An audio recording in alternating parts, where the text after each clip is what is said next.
शुरुआत करेंगे बड़ी खबर के साथ।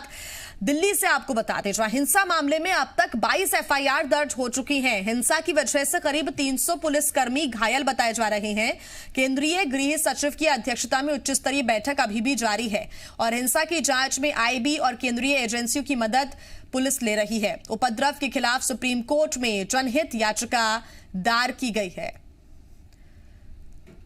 तो उपद्रव के खिलाफ और साथ ही तिरंगे के अपमान के लिए जो जनहित याचिका है वो दायर कर दी गई है कि इस मामले में कार्रवाई होनी चाहिए। तस्वीरें आपको हम दिखा रहे हैं। तस्वीरों से आप अंदाजा लगा सकते हैं कि कल किस तरह का माहौल था। पूरे देश ने ये तस्वीरें देखी हैं और ये अंदाजा लगाया जा रहा है कि इस आंदोलन में, इस प्रदर्शन में प्रदर्शनकारी किस तरह से हिंसक हो गए। हिंसा मामले में अब तक आपको बता दें कि 22 एफआईआर दर्ज की गई है। हिंसा की वजह से करीब 300 पुलिसकर्मी घायल हुए हैं, क्योंकि लगातार पुलिस की टीम ये कोशिश कर रही थी कि कल यानी कि नेशनल डे पे, यानी कि कॉन्स्टिट्यूशनल डे पे, यानी कि गणतंत्र दिवस के दिन ऐसा माहौल कम से कम दिल्ली में ना उत्पन्न हो। लेकिन जो प्रदर्शनकारी थे वो पीछे हटने को तैयार नहीं थे। ट्रैक्टर लेकर पुलिस को ही कुचलने की कोशिश की गई। कृषि कानूनों के खिलाफ 2 महीने से आंदोलन ये किसान संगठन कर रहे हैं। हालांकि दावा किया गया 25-24 जनवरी को कि शांतिपूर्ण तरीके से परेड निकाली जाएगी, ट्रैक्टर की रैली निकाली जाएगी। लेकिन 26 जनवरी को जो हुआ वो बिल्कुल वादे के विपरीत होता हुआ नजर आया। बीते दिनों जो हुआ वो वाकई हुड़दंग से कहीं अधिक था। यानी कि कल जो तस्वीरें सामने आई, इसको शांतिपूर्ण रैली नहीं कहते, इसको हिंसक कहते हैं। हिंसक झड़प भी यहां पर देखने को मिली है। हालांकि यहां पर हावी होते हुए प्रदर्शनकारी नजर आए और ये लाल किला की तस्वीरें आपको हम दिखा रहे हैं। कल की तस्वीरें हैं जब लाठियों से हमला कर रहे थे प्रदर्शनकारी पुलिसकर्मियों के ऊपर और इसी दीवार से नीचे कूदकर पुलिसकर्मियों ने अपनी जान बचाई है और कई जो पुलिसकर्मी हैं वो नहर में भी गिर गए थे। देखिए तस्वीरें, आप देखिए किस तरह से चोट आई है पुलिसकर्मियों को। 300 पुलिसकर्मी घायल हुए हैं और आप तस्वीरों में देख सकते हैं कि इतनी ऊंची दीवार को कूदकर पार करने की कोशिश, अपनी जान बचाने की कोशिश पुलिसकर्मी कर रहे हैं, क्योंकि बड़ी संख्या में प्रदर्शनकारी पहुंचे और निहत्थे नहीं पहुंचे। यानी कि पूरे प्लानिंग के साथ, पूरी साजिश के साथ पहुंचे थे, लाठियों के साथ पहुंचे थे, तलवारों के साथ पहुंचे थे और सीधे हमला अगर किसी पर किया तो वो पुलिस की टीम पर किया, जो कि स्थिति को नियंत्रण में करने की कोशिश कर रही थी।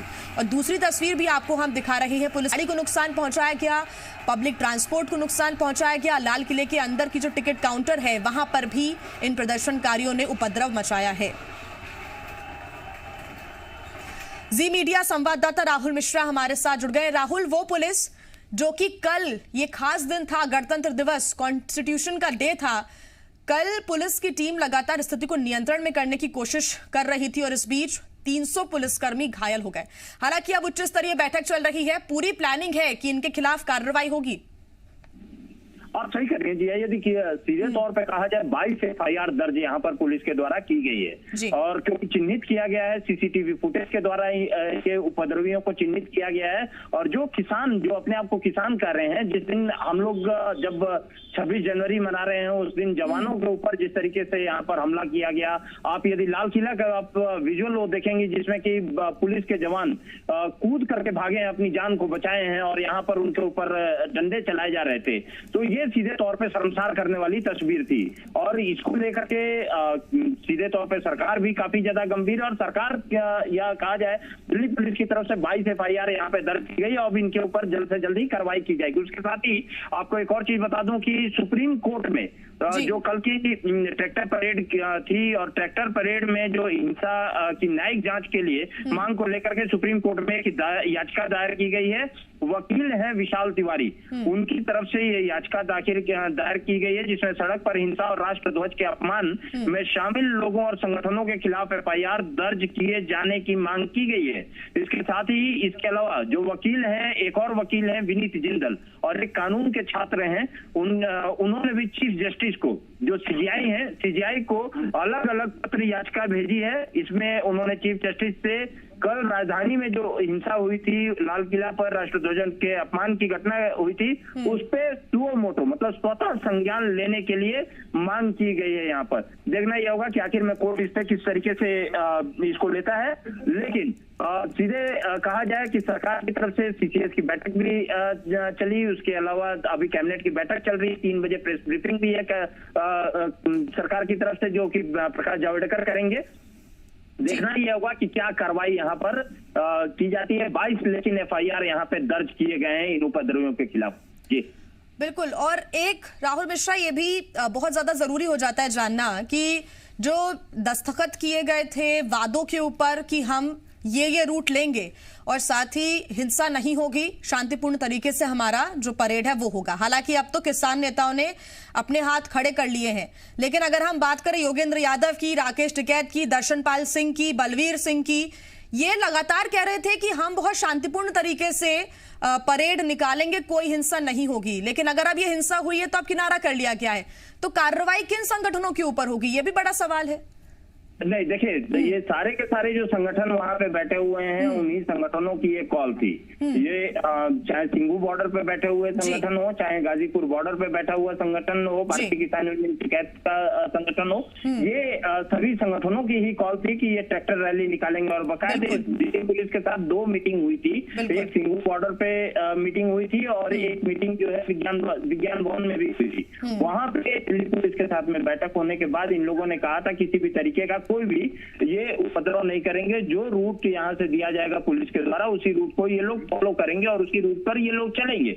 लेकिन उन रूट को यहाँ पर इन लोगों के द्वारा डाइवर्ट किया गया और डाइवर्ट ही नहीं किया गया। सबसे बड़ी चीज है कि डाइवर्ट करने के साथ साथ इन लोगों ने वहां पर उपद्रव किया है। इन लोगों ने पुलिस वालों के जो लीगली कहा गया था, जो वादा हुआ था, जो दस्तखत किए थे, उसका उल्लंघन है ये सीधा।